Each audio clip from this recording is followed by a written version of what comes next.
Hello friends, welcome to my channel. अगर आपने अभी तक मेरे चैनल को सब्सक्राइब नहीं किया है तो आप सब्सक्राइब कर दो, बेल आइकन प्रेस कर दो ताकि आपको आगे की नोटिफिकेशंस मिल जाए। अगर आपको वीडियो पसंद है तो लाइक ज़रूर करना। आज हम पढ़ेंगे चैप्टर 3 बस की यात्रा। हम 5 मित्र ने तय किया कि हम शाम 4 बजे की बस से चलें। ये बहुत कॉमेडी स्टोरी है। पन्ना से इसी कंपनी की बस सतना के लिए घंटे भर के बाद मिलती है, जो जबलपुर की ट्रेन मिला देती है। सुबह घर पहुंच जाएंगे। हमसे दो को सुबह काम पर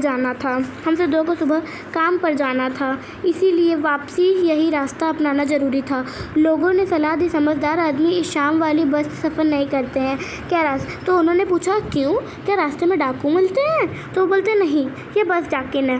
मतलब एक जो 5 फ्रेंड्स थे वो जा रहे होते हैं बस में, और उनमें से जो 2 फ्रेंड्स थे उन्हें सुबह काम पे जाना था, तो इसीलिए उन्होंने ये बस ली। ठीक है, लोगों ने कहा कि ये तो नहीं, ये बस तो इस बस से समझदार आदमी सफ़र नहीं करते हैं। तो बोलते क्या रास्ते में डाकू मिलते हैं? जब डाकू मिलेंगे तभी तो ऐसा होगा। तो कहते हैं नहीं, ये बस डाकिन है। तो कहते हैं ये बस डाकिन है? तो कहते हैं हाँ, अगर आपको डाकू मिल भी जाएंगे ना तो वो आपकी जान नहीं लेंगे, वो आपके पैसे, सोना चांदी ये सब लेंगे, लेकिन ये बस आपका सोना चांदी पैसा सब रख देगी और आपकी जान ले लेगी। देखिए बस कितनी अच्छी लग रही है नहीं? देखिए कितनी मस्त बस है। देखिए इसके टायर्स, इसकी हेडलाइट्स, इसके मिरर्स कितने मस्त है नहीं? ऐसे ये बस तो सच्ची में ऐसी लग रही है ना जैसे इसको खाई से उठा के लाके वापस चला रहे हो लोग। आपको ये बस कैसी लगी कमेंट सेक्शन में बताना ज़रूर। हाँ, बस को देखा तो श्रद्धा उम्र पड़ी। अब उन्होंने जब बस को देखा तो श्रद्धा मतलब दयालु भाव उम्र पड़ा उनके अंदर। खूब वयोवृद्ध थी, वो बहुत ज़्यादा बूढ़ी थी। वो सदियों से अनुभव के निशान लिए हुए थे। उनको ऐसा लग रहा था ना कि वो सदियों से अनुभव के निशान ली हुई थी, मतलब बहुत ज़्यादा उसको वो हुआ था, बहुत ज़्यादा एक्सीडेंट्स उसके वगैरह हुए थे। लोग इसीलिए इससे सफ़र नहीं करना चाहते थे, इसीलिए लोग इससे सफ़र करना बिल्कुल नहीं चाहते थे। वृद्ध अवस्था में इसे कष्ट होगा, उनको लग रहा था कि वृद्ध अवस्था में इनको कष्ट होगा, इसीलिए इसके वो नहीं करना चाहते थे, सफ़र नहीं करना चाहते थे। ये तो बस तो पूजा योग्य है, तो वो कहते थे ये बस तो पूजा योग्य है, इससे नहीं करना चाहिए। बस कंपनी के एक हिस्सेदार भी उसी बस से जा रहे थे। हमने उनसे पूछा यह बस चलती भी है?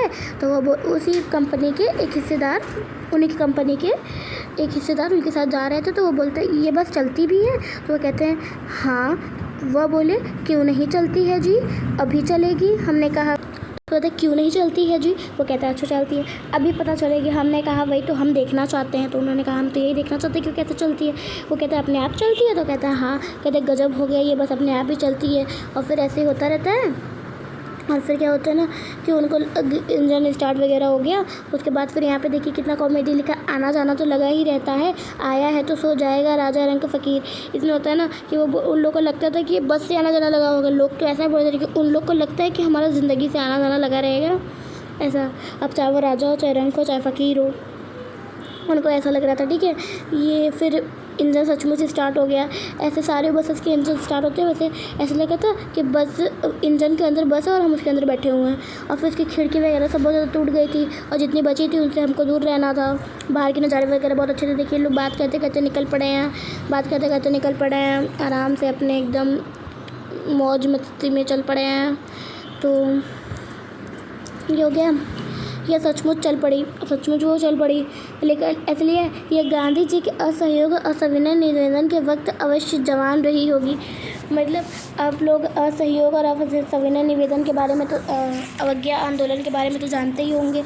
इसमें ना असहयोग आंदोलन होता है कि मतलब जैसे जिसमें वो हो, और असविनय निवेदन मतलब होता है जिसमें वो पूरी तरह से भारत को भगाना, मतलब एक डांडिया मार्च टाइप का ही वो भी होता है ना। तो वो कह रहे हैं इसमें कि असहयोग और सविनय अवज्ञा आंदोलन के टाइम ज़रूर ये जवान रही होगी, अभी बूढ़ी हो गई है, उस वक्त तो जवान रही होगी।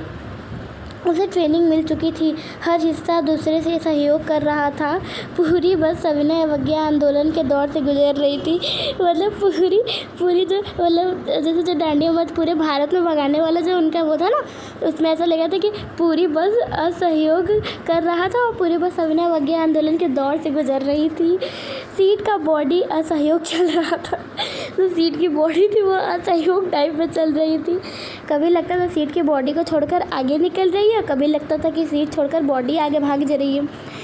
तो ऐसा लग रहा था उनका। 8-10 मील चलने पर सारे भेदभाव मिट गए। यह समझ नहीं आता था कि सीट पर हम बैठे हैं या सीट हम पर बैठी है। उनको ऐसा लग रहा था, ऐसा मतलब बहुत डर था उन लोग के अंदर ना। एकाएक बस रुक गई। मालूम हुआ पेट्रोल की टंकी। सो उनको ऐसा लग रहा था बस की रफ्तार अब 15 मील तक हो गई थी। अब उसे किसी हिस्से पर भरोसा नहीं था, ब्रेक फेल हो सकता था। तो अब उन्हें एकदम विश्वास ही नहीं हो रहा था ना। सॉरी, मैं ये पैकेट से पढ़ाना भूल गई।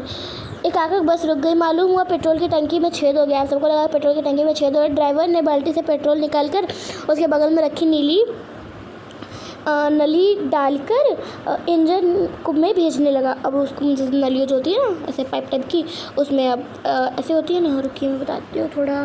ऐसे मतलब जैसे यहाँ पे ये ऐसे मान लीजिए ये इंजन है और यहाँ पे इसमें जाने के लिए नली है और फिर वो यहाँ से पेट्रोल डाल रहे हैं और फिर नली से ऐसे इंजन में चली जाएगी ना। तो वो ऐसे डाल रहे थे, तो फिर डाल रहे थे। अब मैं उम्मीद कर रहा था कि थोड़ी देर बाद बस कंपनी से हिस्सेदार इंजन निकालकर गोद में रख लेंगे और नली से पेट्रोल पिलाएंगे। और उन्हें लग रहा था कि अब जो उनका इंजन है ना वो हिस्सेदार अपने गोद में उठा के रख लेंगे और फिर उन्हें नली से इंजन पिलाएंगे, जैसे माँ बच्चे के मुंह में दूध की शीशी लगाती है, जैसा ऐसा। बस की रफ्तार 15-20 मील हो गई। मुझे किसी के हिस्से पर भरोसा नहीं था। कभी भी ब्रेक फेल हो सकता था, स्टीयरिंग टूट सकता था। प्रकृति के दृश्य बहुत लुभावने थे जो मतलब जा रहे थे। प्रकृति के दृश्य बहुत दोनों तरफ से हरे भरे पेड़ जिन पर पक्षी बैठे हुए थे। अब पेड़ भी हमारा दुश्मन जैसा लग रहा था कि कब जाके हमारा पेड़ से टकरा जाए, कब ऐसा हो जाए। एकाएक फिर बस रुक गई। ड्राइवर ने तरह तरह की तरकीबें पर वह चली नहीं। सविनय अवज्ञा आंदोलन शुरू हो गया था। यहाँ मेरा भारत भगाओ जो था ना, तो डांडी मार्च टाइप का वो लोग कह रहे थे। अब सविनय अवज्ञा आंदोलन शुरू हो गया था। कंपनी के हिस्सेदार कह रहे थे बस तो फर्स्ट क्लास है जी, यह तो इत्तेफाक की बात है। क्षीर चांदनी के वृक्षों की छाया नीचे वह बस बड़ी दानिनी लग रही थी, जैसे कोई वृद्धा थक कर बैठ गया। उन लोगों को लगा था जैसे जो बस वृद्धा थी वो थक के बैठ गई हो। हमें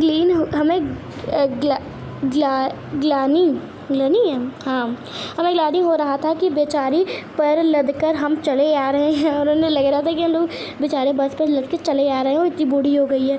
अगर इसका प्राणांत हो गया तो इस बियाबान में हमें क्या होती, मतलब अगर वो कहती इसका प्राणांत मतलब वो मर गया, वो वजह थक चुका था, वो मर गया था ना, तो इसके दोषी हम ही लोग को ठहराया जाएगा, है ना। फिर हिस्सेदार साहब ने इंजन खोला, कुछ सुधारा, वो इंजन खोले, कुछ सुधारे वगैरह। धीरे धीरे वृद्धा की आंखें की ज्योति जाने लगी। उनको चांदनी का रास्ता टटोल कर वह देख रहा था। उसमें जो हेडलाइट सामने की नहीं जलती है, वो कह रहे थे कि वृद्धा की ज्योति जागने लगी। चांदनी का रास्ता टटोल कर वो चल रहा था, ढूंढ के चल रहा था। वो टटोल मतलब वही होता है। आगे या पीछे से कोई गाड़ी नहीं दिखती है, वह एकदम किनारे खड़ी हो जाती है। निकल जाओ बेटी, अपना तो उम्र ही नहीं रही। अब वो ऐसा कहते हैं, मतलब होता है निकल जाओ। एक पुलिया के ऊपर पहुँचे तब तक टायर फिस करके बैठ गया। अब टायर फिस हो गया, मतलब क्या कहते हैं, मैं भूल गई। फ्यूज़ नहीं, हाँ पंचर कहते हैं, पंचर हो गया टायर, है ना। मैंने कुछ देर सोचा इसलिए मैंने वीडियो पॉज कर दिया था, सॉरी। तो टायर पंचर हो गई तो वह बहुत ज़ोर से हिलकर थम गया। अब वो बहुत ज़ोर से जब टायर फिस होती तो ऐसे गड़गड़ा के फिर रुक जाती है ना, ऐसा हो गया। अगर स्पीड में होती तो उछलकर नाले में गिर जाती। अगर स्पीड में होती वो तो धीमे धीमे चल रही थी, स्पीड में होती तो उछलकर जो वो लोग जो पॉइंट पार कर रहे थे ना उसमें गिर जाती। मैंने कंपनी के हिस्सेदार पहली श्रद्धा भाव देखा। उन टायरों की हालत जान हथेली पर, उसमें मतलब उसने सही वही किया वगैरह। हाँ, तो फिर यहाँ से हथेली पर लेकर इसी बस का सफ़र कर रहे हैं। उत्सव के भावना दुर्लभ है। सोचा यह आदमी के साहस और बलिदान भावना का सही उपयोग नहीं हो रहा है, इसे तो किसी क्रांतिकारी आंदोलन का नेता होना चाहिए। तो मतलब वो कह रहे थे ना कि वो बाबा बस को सही कर रहे थे, तो किसी क्रांतिकारी नेता के आंदोलन के नेता होना चाहिए। अगर बस नाले में गिर पड़ती तो हम सब मर जाते और देवता बाहें पसारे उनका इंतज़ार करते। और वो कह रहे थे जब हम मर जाते तो देवता लोग जो थे, भगवान लोग, वो अपने बाहें फैला के हम लोग का इंतज़ार कर रहे होते हैं। वह महान आदमी आ रहा है, एक टायर के लिए प्राण दे दिए, मर गया पर टायर नहीं बदला। वो कह रहे थे कि अब वो बोलेगा, भगवान बोलेंगे वो महान आदमी देखो आ रहा है, टायर के लिए अपनी जान दे दिया बट टायर नहीं बदला। दूसरा घिसा टायर लगाकर बस फिर चली। अब हमने वक्त पर पन्ना पहुंचने की उम्मीद, अब इतनी ज़्यादा धीमे धीमे चली थी, वो कभी ख़राब हो जाती थी तो उन्होंने अपनी उम्मीद छोड़ दी थी पन्ना जाने की। पन्ना कभी भी उन लोगों को पहुंचने की उम्मीद छोड़ दी थी। पन्ना क्या, कहीं भी कभी भी पूछने की उम्मीद उन्होंने छोड़ दी थी। लगता था ज़िंदगी इसी बस पे गुजरनी है और इसे सीधे से उस लोक के प्राण जाना है। इस पृथ्वी पर उसका कोई मंजिल नहीं है। हमारी बेताबी, तनाव ख़त्म हो गए। हम बड़े इत्मीनान से घर की तरफ बैठ गए। चिंता जाती रही, हंसी मजाक चालू हो गया। अब वो आराम से बैठ कर जाने लगे। अब जब पहुँचेंगे तो पहुँचेंगे। तब से चिंता विंता सब उनकी ख़त्म हो गई। हंसी मजाक चालू हो गया। वैसे भी इतनी पूरी स्टोरी में हंसी मजाक की था, इसमें ज़्यादा कुछ बचा नहीं है। इसके राइटर है हरिशंकर परसाई। तो ये स्टोरी बहुत ही ज़्यादा कॉमेडी थी, बहुत मस्त थी। मैं इसकी एक क्वेश्चन आंसर आपको बना के भेज दूँगी। अगर आपको चैनल पसंद आया तो प्लीज़ लाइक सब्सक्राइब करें। Thank you.